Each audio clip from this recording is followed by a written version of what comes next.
Já parou para pensar como era o Brasil 10 mil anos atrás?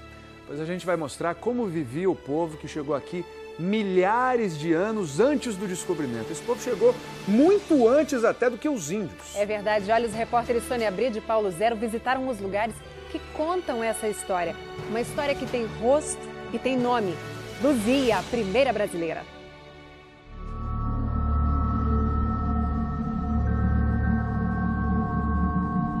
Cavernas. Água e vento mudam essas formas lentamente.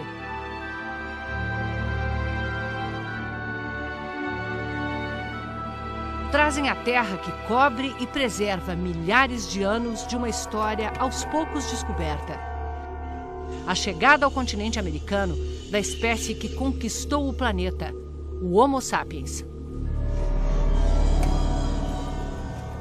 Como a humanidade chegou até aqui, a milhares de quilômetros de onde a espécie surgiu na África? Caminhando, sem rumo definido. Seguia animais de caça, buscava frutas, raízes, fugia da seca ou do frio. E como não tinha cidades e nem lavouras, uma vez que avançava, também não tinha motivos para voltar para trás. Assim chegou até a América do Sul, a última fronteira da humanidade na incrível jornada da vida.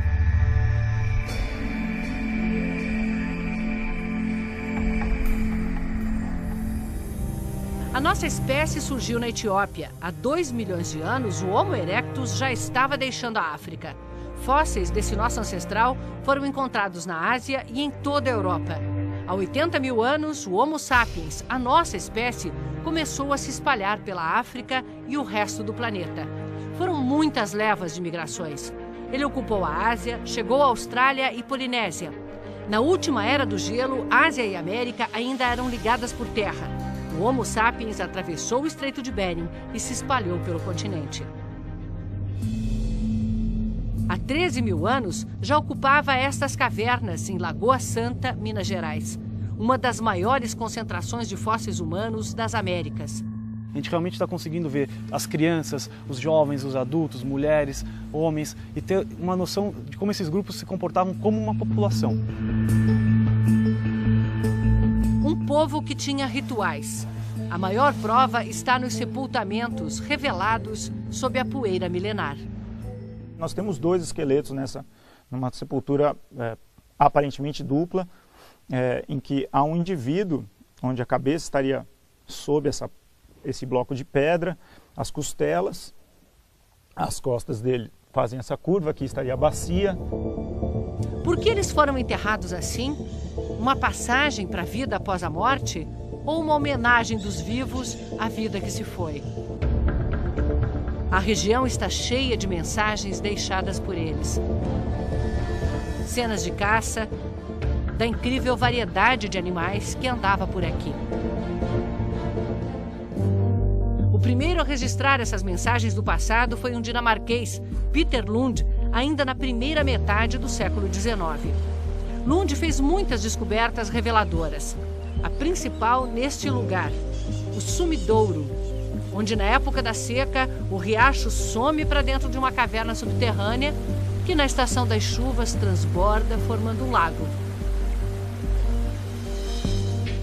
Aqui, Peter Lund encontrou fósseis humanos junto com os de animais da chamada megafauna, bichos imensos que foram extintos há 10 mil anos, como a preguiça gigante, o tigre dente de sabre e o xenorrinotério, um parente do cavalo com nariz estranho.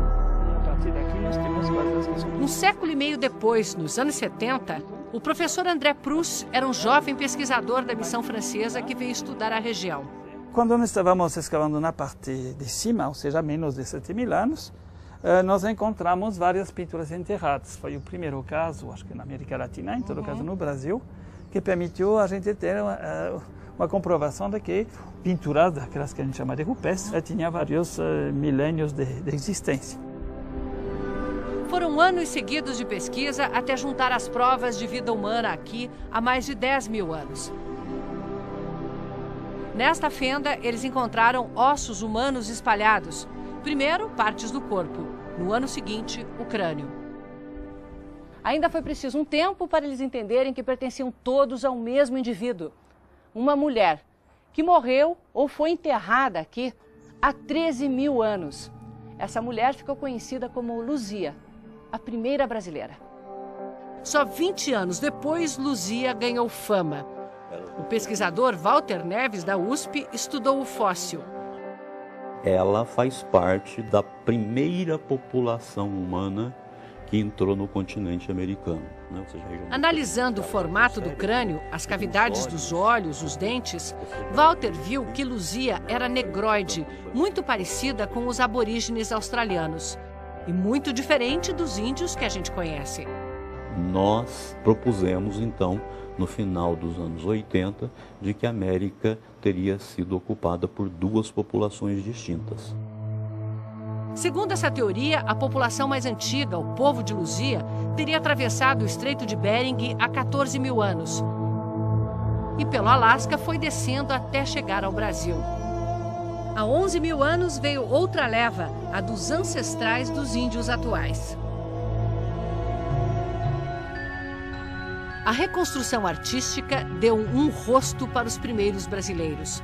Esses são os traços de Luzia.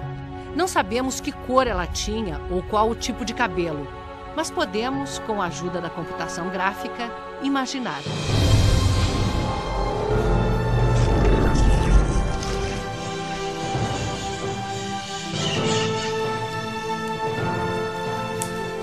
E não é só o rosto. A cada vez que os pesquisadores encontram um fóssil, uma ferramenta, restos de uma fogueira, é como se abrissem uma janela para o passado, que nos permite ver e reconstruir a vida que levava o povo de Luzia. Uma vida dura. Poucos passavam dos 35 anos. E eles não viviam nessas cavernas. Eram nômades. Caçavam, colhiam frutas, muitas raízes. Nessas cavernas eles passavam alguns dias, se abrigavam e seguiam em frente. O povo de Luzia era exatamente igual a nós. Tinha as mesmas habilidades, a mesma inteligência que nós.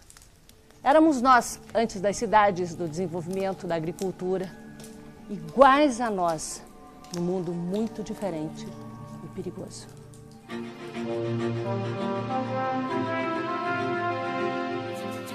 O mundo da megafauna. Tigres dente de sabre. Preguiças gigantes. Como é que iam chegar com a sarabatana, um arquinho igual aos que meu filho brinca, diante de um mastodonte? Diante de uma preguiça gigante que tinha pelo menos 70 centímetros de garra. Era o primeiro astronauta brasileiro, só papo que ia receber entrava em órbita. O maior terror do povo de Luzia devia ser correr de um tigre dente de sabre. Por razões que nós não conseguimos explicar, eles não caçavam essa megafauna. Mas entre as 70 mil peças do Museu de Ciências Naturais de Belo Horizonte, o professor Cartelli tem provas de que eles não desperdiçavam a carne se encontrassem o bicho morto, um osso de preguiça gigante. Este osso equivale aqui. É este osso Esse aqui. Então aqui houve nitidamente um trabalho de arrancar aqui esses cortes. Neste sentido, a natureza não pode fazer isso. O que aconteceu com o povo de Luzia quando os outros chegaram? Em alguns pontos do Brasil, há indícios de que ele sobreviveu até o século XIX. Em alguns locais eles foram completamente substituídos, como por exemplo na costa brasileira, você não tem vestígio dessas populações, né? E em algumas regiões houve cruzamento entre essas duas levas. Mas seriam mesmo esses os primeiros brasileiros?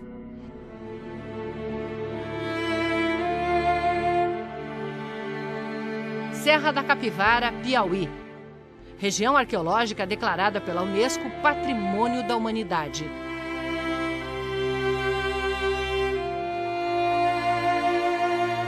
Na paisagem deslumbrante da Caatinga, galerias de arte a céu aberto, deixadas por povos que viveram aqui. Um registro rico da fauna da região quando havia aqui uma floresta úmida. Cenas de uma sociedade que valorizava a interação social. Danças, festas, Um parto feito por um xamã para falar da vida ou por um homem que acabou de descobrir a emoção de ser pai? Esses tracinhos são uma espécie de contabilidade? Um calendário?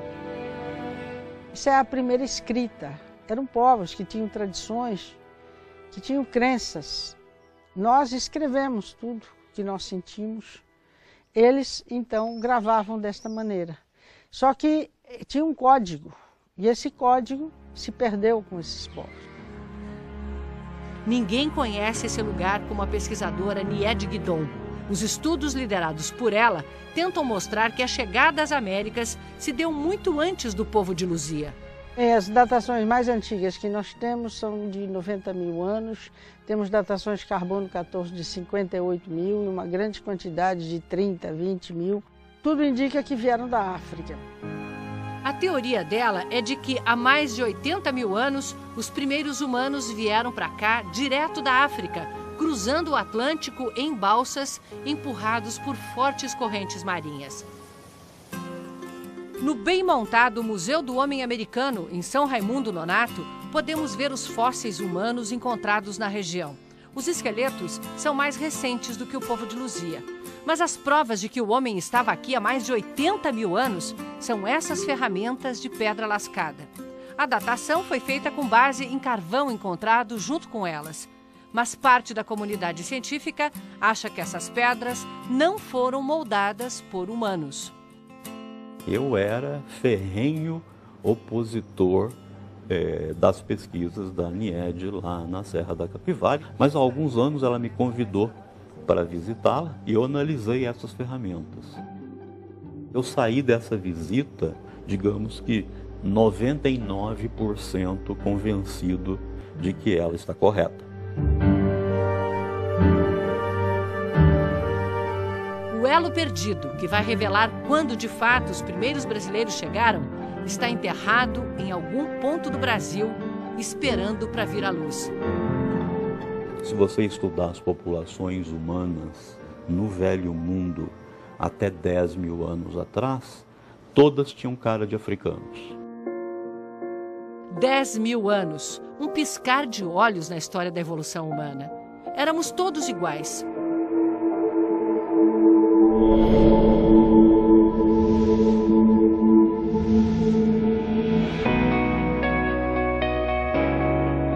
Foi o ambiente onde os humanos se estabeleceram que mudou traços, cores, criou a diversidade humana, mas não mudou a espécie, que continua única, igual.